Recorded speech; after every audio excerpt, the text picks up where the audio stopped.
Hi అండి, welcome back to my channel. ముందుగా అందరికీ వారాహి నవరాత్రి శుభాకాంక్షలు. అమ్మ దయ ఉంటే అన్నీ ఉన్నట్లే. వారాహి నవరాత్రులలో ఈరోజు మనం 2వ రోజులో ఉన్నాము.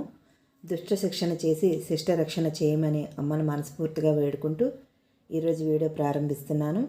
వారాహి దేవి గురించి మనకు తెలియని మరికొన్ని విషయాలను ఈరోజు మనం చర్చించుకుందాము. ముందుగా వారాహి దేవి భర్త ఎవరు? వారాహి దేవి భర్త ఆ శ్రీమన్నారాయణుడు శ్రీ వరాహస్వామి అండి. అతను భూమిని తన ముక్కుముపై ఎత్తి పట్టుకునే ఉన్న చిత్రాన్ని మనందరం చూసాం కదా, వరాహదేవుడు అండి. ఇక అలాగే అమ్మకు ఇష్టమైన నైవేద్యాలు, అమ్మకు చిలకడ దుంప, బెల్లం పానకం, అలాగే కడుం పాయసం, ఇంకా తేనె, నువ్వులతో కలిపిన పెరుగుని నైవేద్యంగా పెడుతూ ఉంటారు. ఇంకా అలాగే అమ్మవారి ఫోటోని కానీ విగ్రహాన్ని కానీ ఇంట్లో పెట్టి పూజించవచ్చా అని కొంతమంది అడుగుతున్నారు.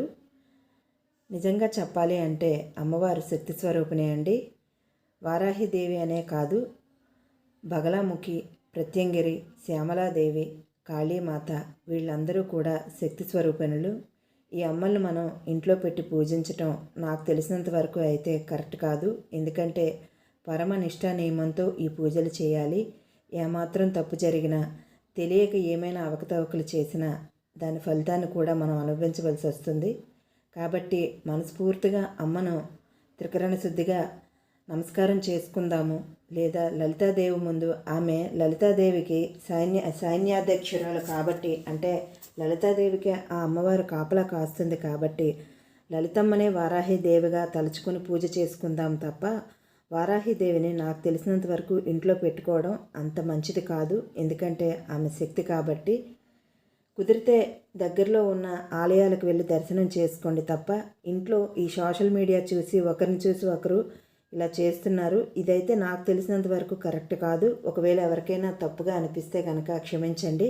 నా అభిప్రాయం మాత్రమే చెప్తున్నాను. ఏదైనా గుడికి వెళ్ళి దగ్గరలో వారాహిదేవి ఆలయం ఉంటే పూజ చేసుకోండి. అలాగే అమ్మవారికి ఏమైనా మనం చేయగలము అంటే ఉపవాసాలు లాంటివి ఉంటే చేసుకోండి తప్ప ఇంట్లో పూజించడం అంత శ్రేయస్కరం కాదు. ఈ వీడియో నచ్చితే లైక్ చేయండి. Thank you so much.